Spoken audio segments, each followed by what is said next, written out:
On the morning of December 28, 2014, a thunderstorm was raging over the Java Sea. An AirAsia passenger plane was at its cruising altitude of 10,000 meters. Suddenly, a piercing alarm shattered the calm. The plane began to climb rapidly. In the next 240 seconds, a tense struggle unfolded in the cockpit. The plane ultimately plummeted at a terrifying speed. 162 lives were swallowed by the turbulent sea. Was it the wrath of the sky, a betrayal by the machine, or a simple human oversight? Hello everyone, I'm Chase Shi. In this video, I will take you deep into the story of the AirAsia Flight 8501 crash. Speaking of AirAsia, many of you may be familiar with it. This red bus of the skies, from Malaysia, with its bright red livery and budget-friendly fares, has woven a network covering over 160 cities across the Asia-Pacific. The aircraft in this incident belonged to Indonesia AirAsia. Due to Indonesia's protectionist aviation laws, this airline, despite using AirAsia's striking red logo and business model, was actually majority controlled by a local Indonesian entity. As of the end of 2014, Indonesia AirAsia operated a fleet of 25 Airbus A320s. The aircraft, registered as Papa Kilo Alpha X-Ray Charlie, was one of them. Before dawn, it was already being refueled at Surabaya Airport. An hour later, the aircraft would carry 155 passengers as AirAsia Flight 8501 bound for Singapore, 500 kilometers away. The captain was 53-year-old Irianto. He had previously served in the Indonesian Air Force. After leaving the military, he became a commercial airline pilot. With over 20,000 hours of flight time, he was a very senior captain. Partnering with the captain was the 46-year-old French first officer, Rémy Plessel. Fulfilling a lifelong dream of flying, he quit his job in his 40s at the oil company Total and joined Indonesia AirAsia 2 years before the incident, becoming an A320 first officer. With only 275 hours of flight experience, Plessel was the pilot flying, responsible for piloting the aircraft. Captain Irianto was the pilot monitoring, responsible for communications and monitoring the aircraft's systems. At 5:35 a.m. local time, golden sunbeams pierced through the heavy clouds. The roar of the engines shattered the morning quiet. AirAsia Flight 8501 lifted off into the dawn sky, taking to the air. It was the start of what should have been a routine journey. A few minutes into the flight, AirAsia Flight 8501 climbed to its cruising altitude of 32,000 feet. At this time, over the Java Sea, a violent force of nature was brewing. The storm clouds formed a towering wall directly in their flight path. Their tops reached over 50,000 feet. The first officer instructed the cabin crew to have passengers fasten their seatbelts. The plane was about to fly through a dangerous area of thunderstorms. Just 3 minutes later, a single chime alert sounded in the cockpit. The pilots immediately looked at the ECOM screen, which displays fault information.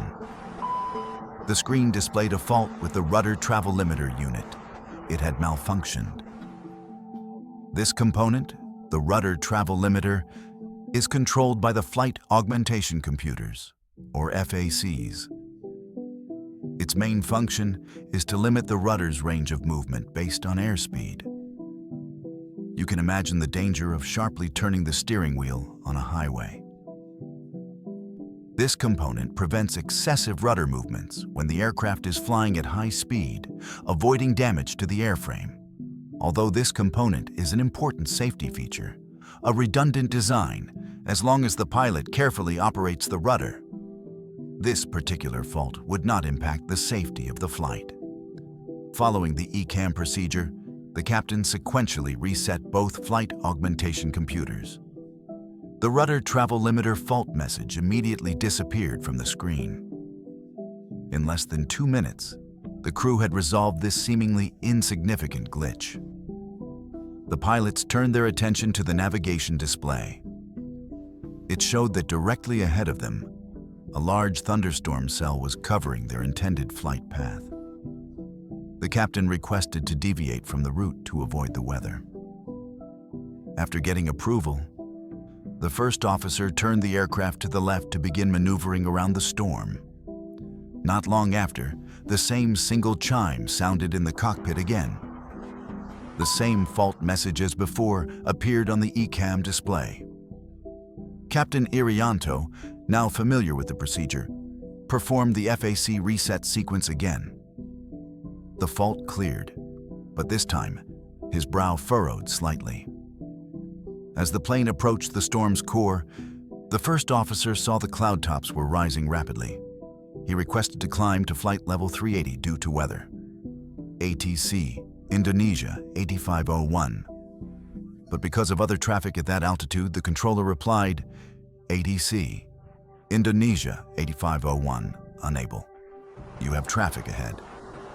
Just as he finished speaking, the alarm sounded for a third time. The captain mechanically completed the FAC reset procedure again, but just 2 minutes later, a fourth alarm sounded. The first officer asked the captain if he should perform the ECAM actions. The captain said, "Forget the ECAM. I have a better way." 3 days before the incident flight, Captain Irianto was flying the same aircraft on a flight from Surabaya to Kuala Lumpur. After the engine start procedure, the same rudder travel limiter fault appeared on the ECAM. To be safe, the plane returned to the gate. The captain called maintenance personnel into the cockpit to troubleshoot the issue. After consulting the manual, the maintenance technician prepared to use the circuit breakers to reset the two flight augmentation computers. This is equivalent to unplugging the computer's power supply to perform a hard reset, as opposed to the captain's soft reset using the buttons on the overhead panel. After resetting the circuit breakers, the warning message on the ECAM disappeared.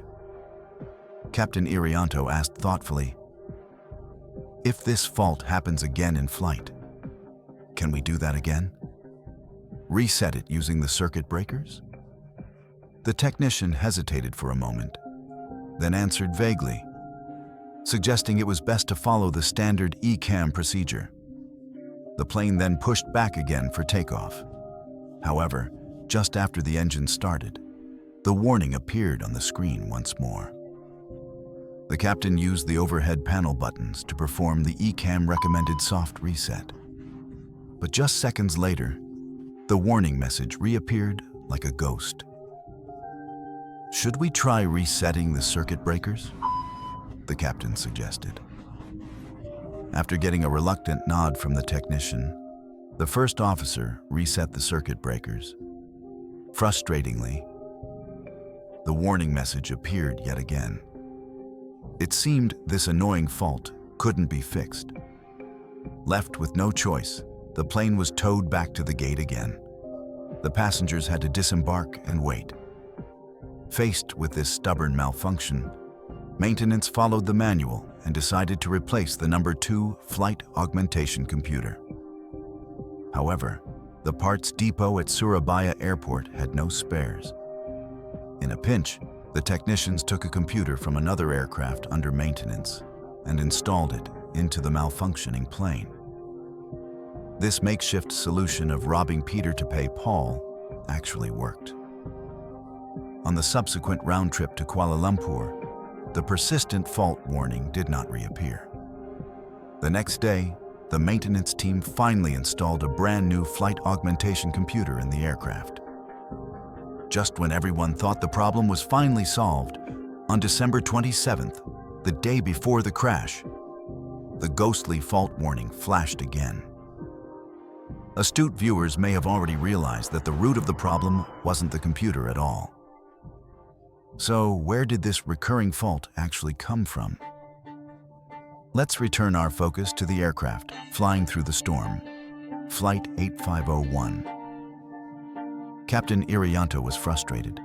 he recalled his own experience from 3 days earlier. This fault was haunting him like a ghost. So he made a very bold decision.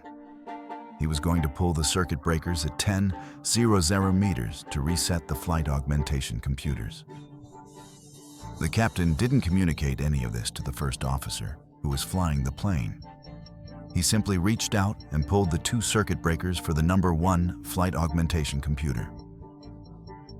To call this action reckless would be an understatement.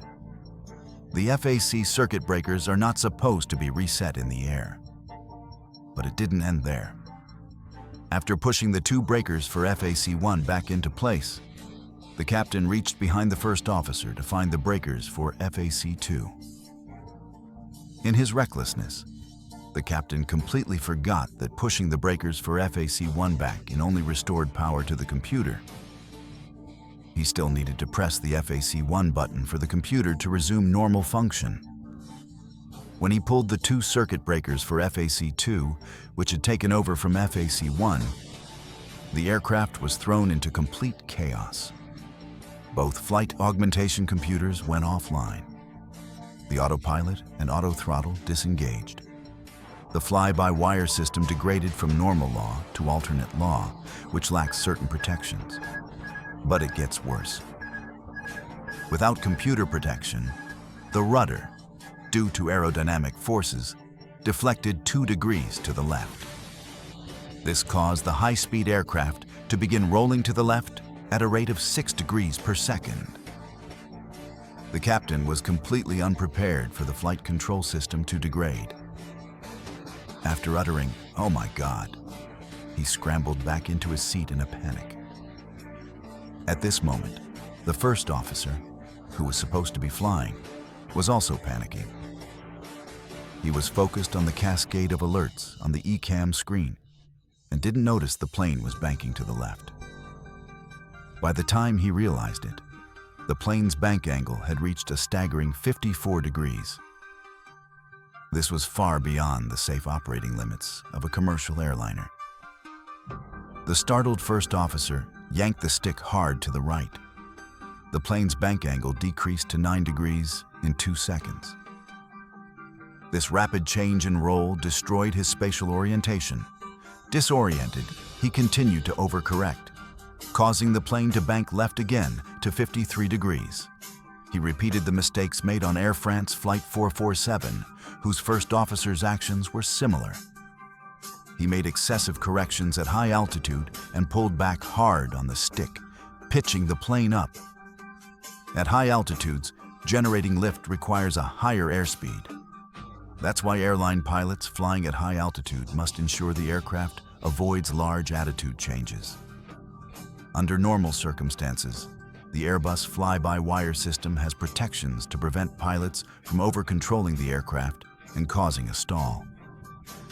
But now, Flight 8501 had lost those protections. The first officer's action of pulling back on the stick sent the plane into a frantic climb. A stall warning sounded in the cockpit. After hearing the warning, the first officer instinctively started to push the stick forward to lower the nose. But the confusion in the cockpit only intensified. The pilots, from 2 different countries, could now only communicate in halting aviation English, adding to the difficulty. The captain, knowing he needed to push the stick forward to lower the nose, instead blurted out, "Pull down," an ambiguous command. In aviation terminology, pull clearly means to pull the stick back, causing the plane to climb, while push is the correct command to push the stick forward and descend. This fatal misunderstanding completely confused the already disoriented first officer. Without hesitation, he pulled the control stick all the way back again. The plane continued to pitch up, climbing. Its rate of climb instantly shot up to 11,000 feet per minute. The engines couldn't keep up with such an extreme demand for energy. The airspeed indicator's needle plummeted as if in free fall. The first officer, amidst the stall warnings, completely lost situational awareness. just as the plane reached an incredible 48-degree nose-up attitude. This frantic climb finally exhausted all of the aircraft's energy. In just 30 seconds, they had climbed over 1,800 meters. The air could no longer provide lift for the wings. The left wing stalled first. The plane, as if suddenly flipped by an invisible giant hand, rolled 104 degrees to the left. Then it began to free fall from 10,000 meters. Captain Irianto, a former fighter pilot, was suddenly jolted back to reality. He had never experienced anything like this in a commercial airliner. Such an extreme flight attitude. He finally remembered he also had a control stick. He began to push the stick to the right to level the plane. His input worked. The plane gradually returned to a level attitude. Next, he pushed forward with all his might, trying to pitch the nose down to recover from the stall.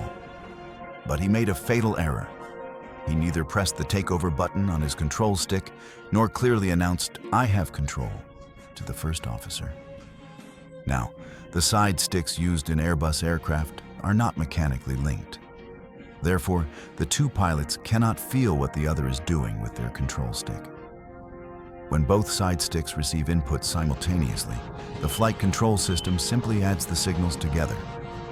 Although the system has a dual input warning to alert the pilots to conflicting inputs, the stall warning has a higher priority than the dual input warning. This crucial alert was never heard. Captain Irianto could have pressed the red takeover button on his stick to assert control. But he had no idea that the first officer was still pulling back on his stick, faithfully following his fatal pull-down command. And so the two pilots, unaware of each other's control inputs, fought for control of the aircraft.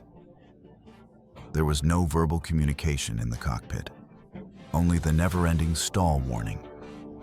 Inside the storm clouds, they could only rely on their instruments to determine the plane's attitude. The stalled aircraft was shaking violently. The captain pushed forward with all his might, but got no response from the aircraft. Suspecting his instruments had failed, he frantically switched to the standby air data source. But the instruments displayed the same data. The rapidly descending plane entered a highly abnormal state. Its nose and wings were level, but the plane wasn't flying forward. Instead, it was accelerating downwards at over 12 feet per minute. If, at this point, they had pitched the nose down to allow airflow to reattach to the wings and generate lift, Flight 8501 might have had a chance of survival. Unfortunately, the two pilots never fully understood the situation. The first officer was still faithfully executing the captain's fatal pull command, while the captain's push inputs were hesitant. These two opposing control forces kept the plane in a strange nose-up attitude as it fell like a leaf, accelerating towards the sea. Although, in its final moments, the aircraft's rate of descent slowed slightly. For the plane, now in a deep stall, there was no way to recover. The white-capped waves churning in the storm, like countless sharp claws, were waiting to claim the 162 lives aboard the plane. From the moment the captain pulled that fatal circuit breaker, only 240 seconds had passed. AirAsia Flight 8501 crashed into the Java Sea. The mystery of the fault that had tormented the captain like a nightmare, so much so that he was willing to violate operating procedures to try and fix it in mid-air, finally came to light along with the wreckage of the plane recovered from the seabed. In the flight data recorder, investigators discovered a shocking fact. The root cause of the fault wasn't the flight augmentation computers that the captain was so focused on resetting. Instead, it was a tiny cracked solder joint on a circuit board in the rudder travel limiter unit. This inconspicuous solder joint, in the humid rainy season of Southeast Asia, had accumulated moisture day after day, eventually causing the rudder travel limiter unit to intermittently short circuit. Opening the aircraft's maintenance log, a set of shocking numbers came into view. Beginning in January 2014, the aircraft's rudder travel limiter unit had failed a total of 23 times. 5 of those failures occurred in November alone, and in December, the month of the crash, it failed 9 times. The investigation revealed a painful truth. Indonesia AirAsia's maintenance system had a fatal flaw. Indonesian pilots were not required to fill out a technical log, allowing many hidden issues to quietly accumulate. Maintenance personnel, when faced with the same recurring fault message, selectively ignored the pattern. It was precisely these small problems, overlooked at every stage, that ultimately snowballed into a catastrophe that claimed 162 lives. The crash of Air France Flight 447, like a deafening alarm bell, should have completely shattered the fatal illusion that automated systems never make mistakes. However, ironically, 5.5 years after the Air France tragedy, and 2.5 years after its investigation report was released, Indonesia AirAsia repeated the same mistakes. From Adam Air Flight 574 in 2007 to Sriwijaya Air Flight 182 in 2021, these uncannily similar crashes expose the deeply entrenched systemic flaws in Indonesia's aviation industry. Pilots lack basic training in handling unexpected malfunctions. Maintenance personnel mechanically follow manuals while ignoring the root cause of problems. Management turns a blind eye to recurring hidden dangers. When Flight 850A1 plunged into the Java Sea, it ripped open the most stubborn complacency in the entire aviation safety system. Perhaps we have never truly learned to use the tragedies of the past to write a survival guide for the future.